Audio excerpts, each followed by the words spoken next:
Olá pessoas, como estão?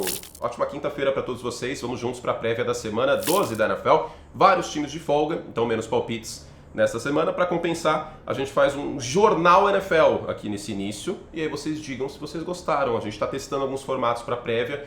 O Vencedores e Perdedores segue igual, só com vencedores, só com perdedores, que eu sei que vocês gostam bastante. Mas a prévia, a gente vai testando alguns formatos e tal. Eu gostei muito, por exemplo, das perguntas dos membros na prévia. Isso vai voltar semana que vem. Mas nessa semana, aproveitando que a gente tem menos jogos, eu vou fazer aí a prévia com... Aliás, a prévia semana que vem mais cedo, né? Porque tem o Thanksgiving, o primeiro jogo é Bears e Lions logo no início da tarde de quinta-feira. Então semana que vem a prévia mais cedo e voltam as perguntas dos membros. Mas vamos para o Jornal NFL porque a gente tem 3 notícias vindas de Nova York. A Operação Chernobyl segue a todo vapor no MetLife Stadium, de um lado ou de outro, se bem que num dos lados meio que cessou essa Operação Chernobyl, né?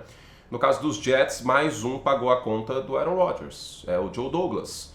Toda ação ou omissão pode contribuir para um resultado. E no caso do Aaron Rodgers, vindo como veio, com um contrato pesado e uma troca, as expectativas dele jogar bem como jogou em Green Bay, ou pelo menos como jogou na última temporada dos Packers, na qual ele não foi MVP, mas ele não teve um ano ruim, muito longe disso. O Aaron Rodgers chegava para contribuir com vitórias e ser o motivo pelo qual os Jets venceriam jogos. Raramente isso aconteceu nessa temporada, né? Raramente isso aconteceu. Se aconteceu, foi contra os Texans e contra os Patriots em 2 Thursday Night Football. Talvez o segredo seja os Jets jogarem na quinta-feira. Talvez o Aaron Rodgers queira descansar no final de semana. Eu não sei. Mas, de qualquer forma, a situação não é nada boa nos Jets. Depois do Robert Saleh, o Joe Douglas foi mandado embora, o general manager, que é um dos arquitetos do Aaron Rodgers vir para o New York Jets. A segunda notícia, segundo o The Athletic, é que o Woody Johnson, uma das pessoas mais benquistas pelo Bill Belichick que existem, dono dos Jets, ele chegou a pedir, né, de maneira carinhosa, que o Aaron Rodgers fosse para o banco no meio aí dessa temporada. Essa é a notícia! Os Jets, eles querem muito a primeira colocação no meu Power Ranking The Office Dunder Mifflin de franquias mais mal administradas da NFL. Eu vou fazer esse vídeo naquela semana entre as finais de conferência e o Pro Bowl, e os Jets dificilmente não estarão no top 5, mas a briga é boa, porque tem os Raiders, tem os Browns, né, com a situação do Deshaun Watson, tem também, claro, o Jacksonville Jaguars, que ainda não mandou o Doug Peterson embora, isso poderia ser, eu estava contando em colocar essa notícia no vídeo dessa semana, mas não vai ser o caso. Tem os Cowboys, obviamente, e tem os Bears, se o Matt Eberflus for mantido no cargo depois da semana 18. Enfim, Joe Douglas pagou a conta. Quem mais falta pagar essa conta? Todo mundo que dá pra pagar essa conta sem ser o Aaron Rodgers, todo mundo que dava pra ir pra guilhotina pro Robespierre continuar lá metendo louco, tá lá, né, indo pra guilhotina. Quem falta mais? Quem falta mais? Quantos proxies Aaron Rodgers ainda tem? Ele volta ano que vem? Será candidato a presidente dos Estados Unidos em 2026?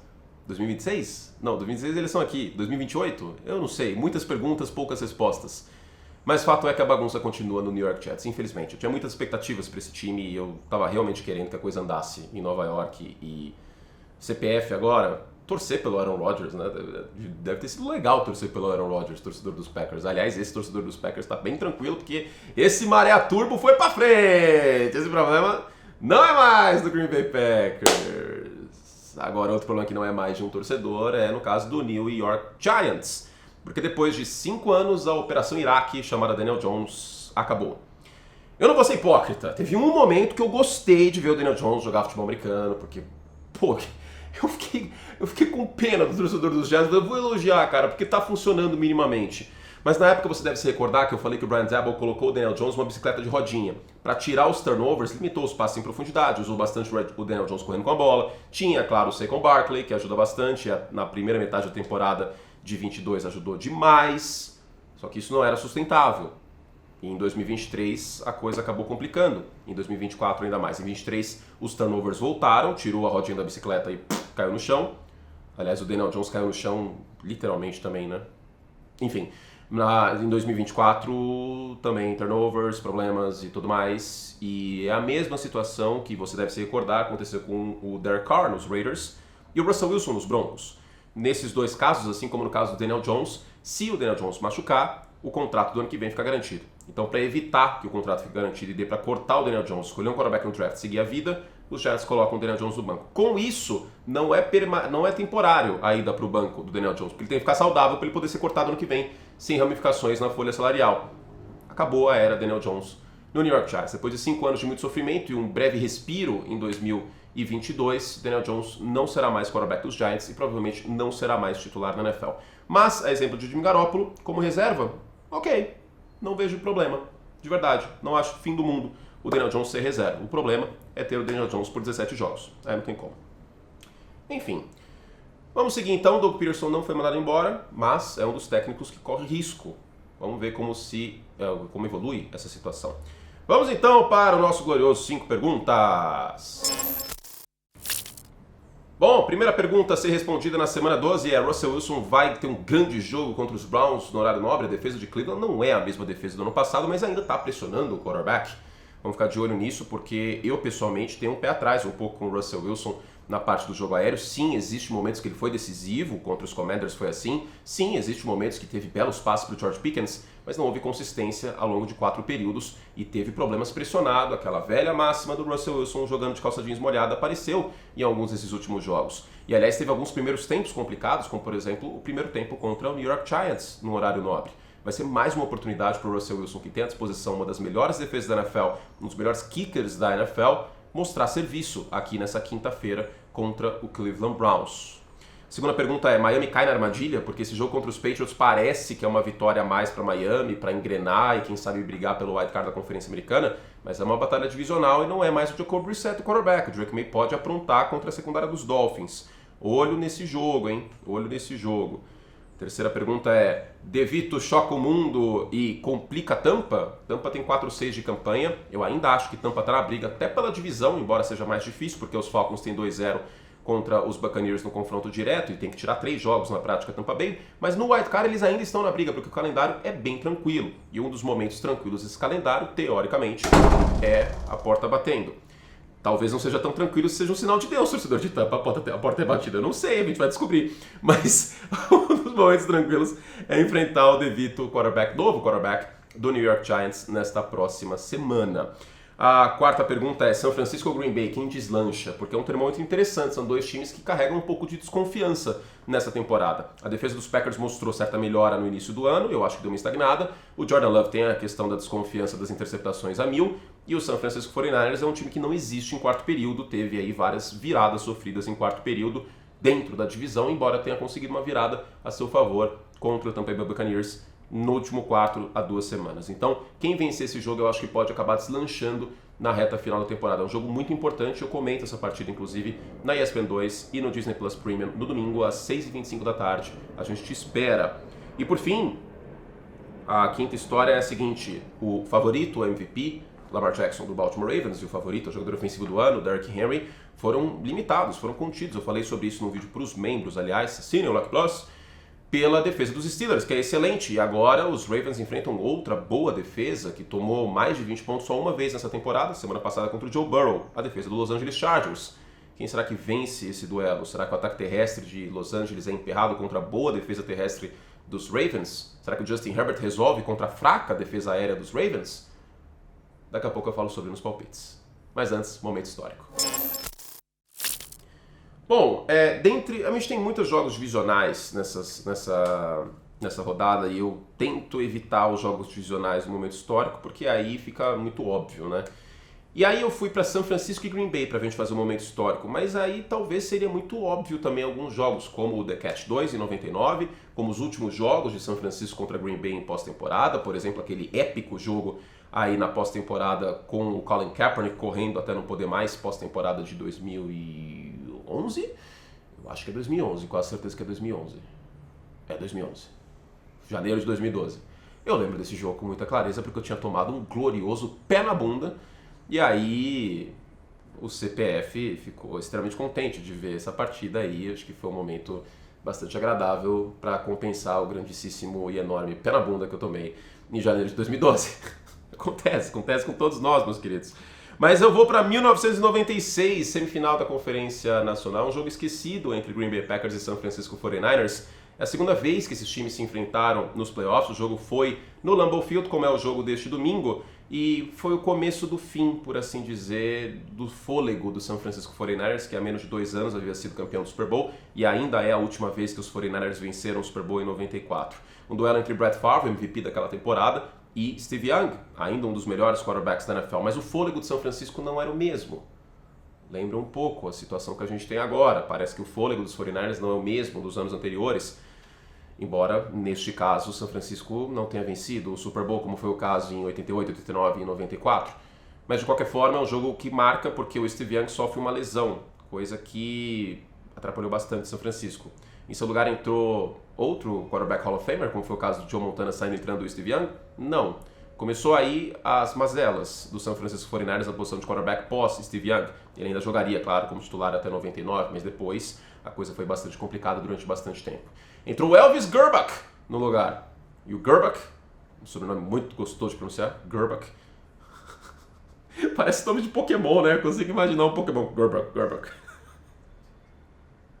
Teve 3 interceptações, inclusive foram 4 turnovers de Green Bay aí forçados, takeaways no caso, né? 4 turnovers de São Francisco, estava 14-0 no primeiro quarto, e aí os Packers não olharam mais para trás. Foi a segunda vitória seguida do Green Bay Packers contra o San Francisco 49ers em pós-temporada, né? No segundo confronto entre Steve Young e Brett Favre, só que o Steve Young ficou pouquíssimo tempo, 5 passes só na partida até sair machucado. Esse jogo é conhecido como Mud Bowl também por conta das condições do gramado do Lambeau Field e do clima gostoso que tem em Green Bay em janeiro. O São Francisco 49ers ser eliminado, né? O jogo aí foi vitória de São Francisco. Eu esqueci de ver o placar. Parabéns, Anthony Curti. Burro, não burro, jumento. Pode deixar isso no vídeo, André, eu me xingando. 35-14, Green Bay era seed 1, inclusive venceria Carolina na final da conferência e depois venceria Green Bay no Super Bowl. Quer dizer, Green Bay, New England no Super Bowl. Único título do Brett Favre. Infelizmente, né, porque é um quarterback que foi muito mais talentoso aí do que um anel apenas mostra. Seria, então, como eu falei, o segundo confronto entre os dois times em pós-temporada. No ano seguinte teria o terceiro confronto com vitória de Green Bay, que perderia no Super Bowl para os Broncos. E nos 2 seguintes venceu o São Francisco. Terminaria a década com 5 duelos em pós-temporada entre 49ers e Packers. E o último deles em 99 talvez seja o mais icônico desses todos, que é uma recepção maravilhosa do Terrell Owens no meio de 2 safeties de Green Bay para vencer a partida, passezaço do Steve Young, e acaba sendo talvez o último grande momento aí do Steve Young como quarterback do San Francisco 49ers. Ele aposentaria na sequência, né, jogando, inclusive, né, chegou a jogar, teve concussão de novo, enfim, coisa terrível. E aí São Francisco passa muito tempo sem encontrar um bom quarterback, coisa que eu acho que o Brock Purdy é, inclusive. De todos os sucessores desse trono lá dos 49ers, né, um trono que já teve Joe Montana e Steve Young, o mais digno de todos para mim é o Brock Purdy. Sim, muito mais que o Jimmy Garoppolo, que o Colin Kaepernick, que o Jeff Garcia, que o Alex Smith, entre outros. Palpites. Vamos para eles. Palpites! Bora! Bom, vamos lá para os palpites. Mas antes dos palpites, eu mandei pro André aqui, viralizou no Twitter esse vídeo lá nos Estados Unidos. Eu dei quote tweet, que é uma criança, tadinha,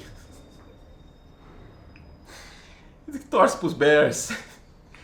Por que o pai fez isso com ela, né? E aí eu fiquei pensando sobre e, né, num primeiro momento eu olhei e falei, eu me imaginei no lugar desse pai. Eu falei, eu não vou conseguir forçar a criança a torcer pros Bears, né? Porque ver um filho ou uma filha desse jeito ia me machucar muito. Só que aí eu repensei hoje na hora do almoço, conversando com minha noiva, eu cheguei à conclusão que vai torcer pros Bears sim. Porque isso aí é uma construção de caráter que poucas coisas vão dar para uma criança. Torcer pro Chicago Bears vai ensinar que a vida não é brinquedo não. Que assim, tudo que você sonhar não vai acontecer. É o mundo real, é a vida real. Torcer pro Chicago Bears. Não é torcer pra Kansas City Chiefs, pra Josh Allen, pra Buffalo Bills, pra Lamar Jackson. Não é muito fácil. Não. Vou entupir a criança de coisa dos Bears. Entupir pijama dos Bears, berço dos Bears, chocolate dos Bears, tudo. Urso de pelúcia, que representa muito o espírito desse time, né? Como o Paulo Antunes bem falou no League de segunda-feira, eu não tive argumento para isso, porque é verdade, né? Nesse caso, o Ursinhos Carinhosos vai ser o desenho favorito dessa criança. Vai torcer pros Bears sim. Doa quem doer. Não tem escolha. Enfim, vamos aos palpites! Vamos começar então com Pittsburgh Steelers e Cleveland Browns. Olho na pressão em cima do Russell Wilson, porque pressionado ele tem alguns momentos que me fazem ficar apreensivo. Estou bebendo uma coquinha aqui. Eu já te falei que por uma coca por mês você tem o dobro do conteúdo, o triplo do conteúdo no Like Plus. Talvez não. Talvez eu nunca tenha falado assim no Like Plus. Pittsburgh e Cleveland, então, gente, Jameis Winston contra a defesa do Pittsburgh Steelers, só por Deus, hein? Assim, eu vou ficar bastante surpreso se Cleveland vencer esse jogo. Eu acho que existe a possibilidade, porque qualquer partida da AFC North existe a possibilidade da zebra vencer. Mas, honestamente, o time dos Steelers é muito melhor e mais bem preparado e mais bem treinado e mais coeso do que o de Cleveland, com o Jameis Winston podendo espalhar a farofa a qualquer momento. O caminho para Cleveland vencer é um grande jogo do Jameis Winston. Isso pode acontecer, isso acontece que nem o cometa Halley. A cada X semanas, às vezes acontece. Esse é o Jameis Winston, o MVP do entretenimento, um homem comprometido com o entretenimento para todos nós. Mas em condições normais de temperatura e pressão, eu vou com Pittsburgh. Kansas City e Carolina, se eu fosse preguiçoso, eu teria desistido de assistir o Carolina Panthers há algum tempo. Mas eu sigo na luta. Em nome de você, torcedor de Carolina, falando em torcedor que sofre, você, torcedor de Carolina, eu estou assistindo o Carolina Panthers. Sim, o Bryce Young está melhor. Está tomando decisões melhores, estou vendo ele fazer mais progressão, mais seguro no pocket. E a defesa de Carolina, que em elenco, no papel, poderia ser a pior da NFL, ela está jogando um pouquinho melhor do que eu esperava. Ainda vai sofrer contra os grandes quarterbacks da NFL, e eu acho que ainda vai sofrer nesse domingo.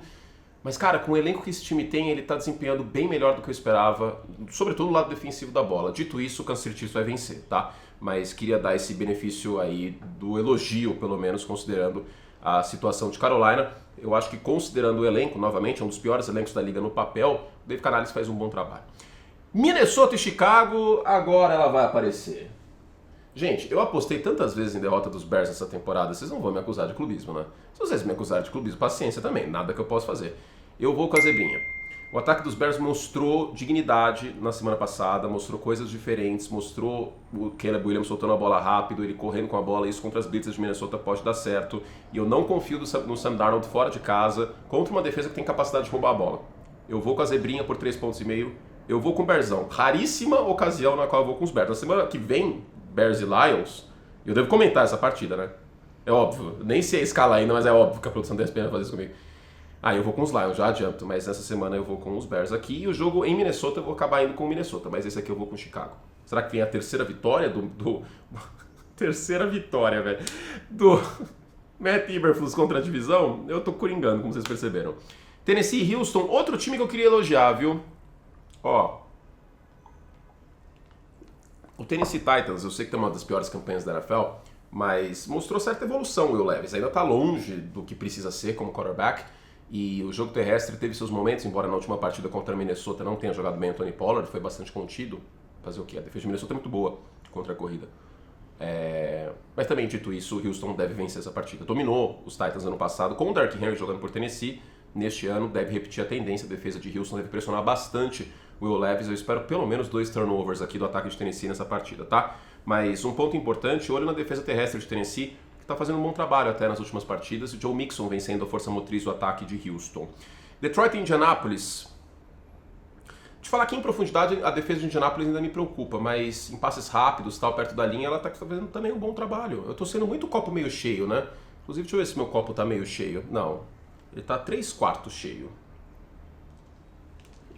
Agora ele está meio cheio. Mas, mesmo assim, Detroit tem tudo para destruir nesse jogo de novo, né? A secundária dos Colts como um todo não me passa absolutamente nenhuma confiança. Jared Goff vem de mais um jogo com rating perfeito. A tendência também é que os 2 running backs aí dos Lions façam estrago. Então eu vou com Detroit fora de casa. New England e Miami. O jumento e o cavalinho, eles nunca andam só. Mas não é zebra, né? É Guinha Pocotó. Eu podia ter chamado de Pocotó, né? Ela não torce pros Bears, ela tá sempre sorrindo. Tô com feeling nesse jogo.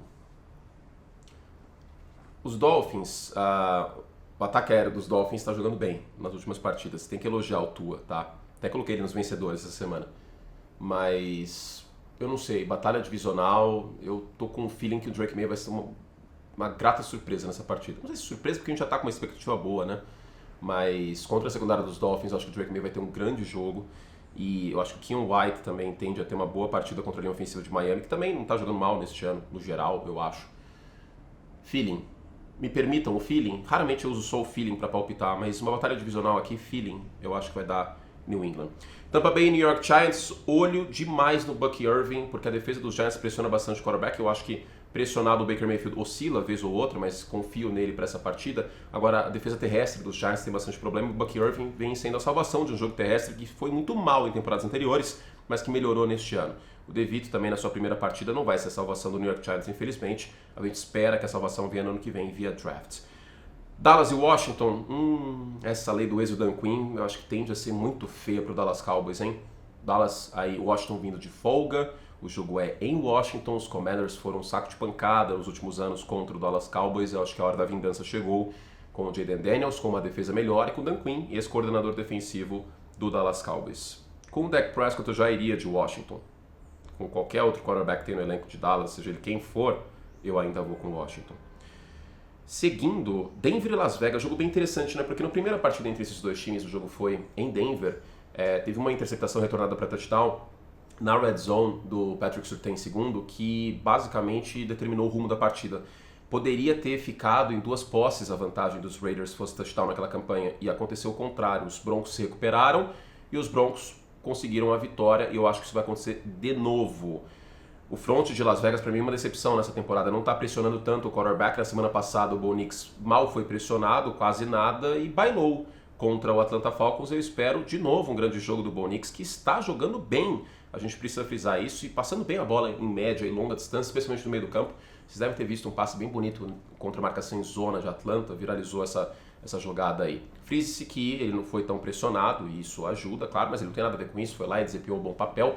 Eu vou com Denver aqui de novo, Denver varrendo Las Vegas nessa temporada, né? Não tem jogo terrestre Las Vegas, a defesa de Denver é muito boa. Que situação dos Raiders, cara.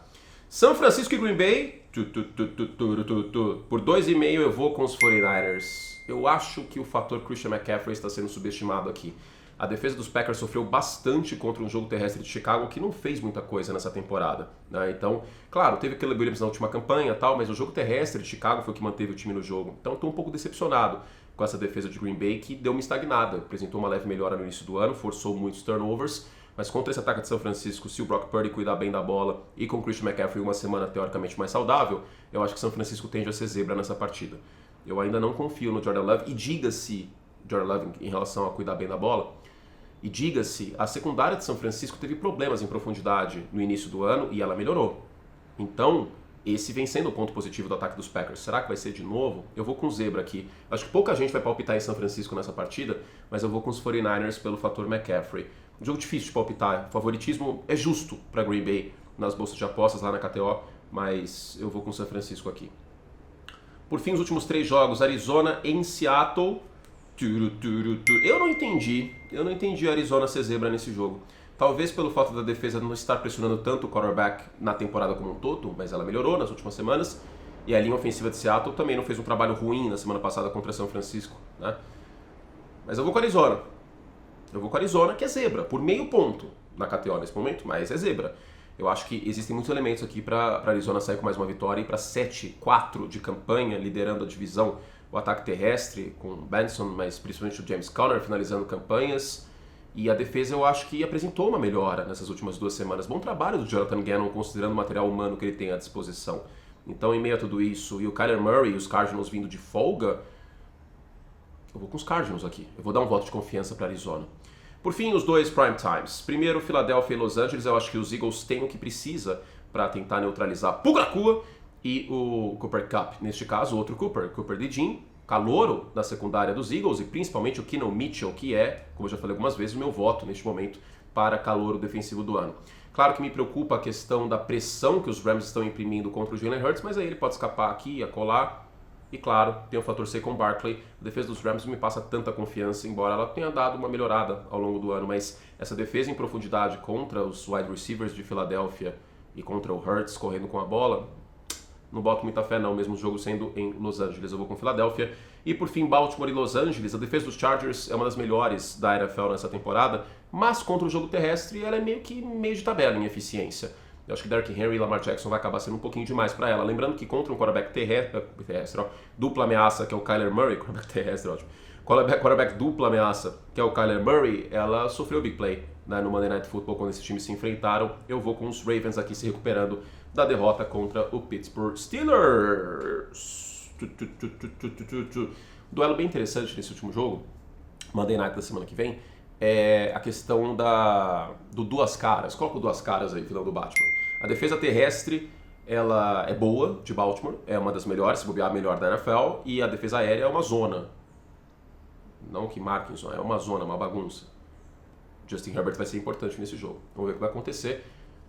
E é isso. Fizemos todo o estrago que podíamos. Lembrando a vocês que tem vídeo para os members. Muitos vídeos. Troféu Mac Jones, troféu Peyton Manning. Beijinho carinhoso. Assine o Like Plus. E até a próxima. Tchau.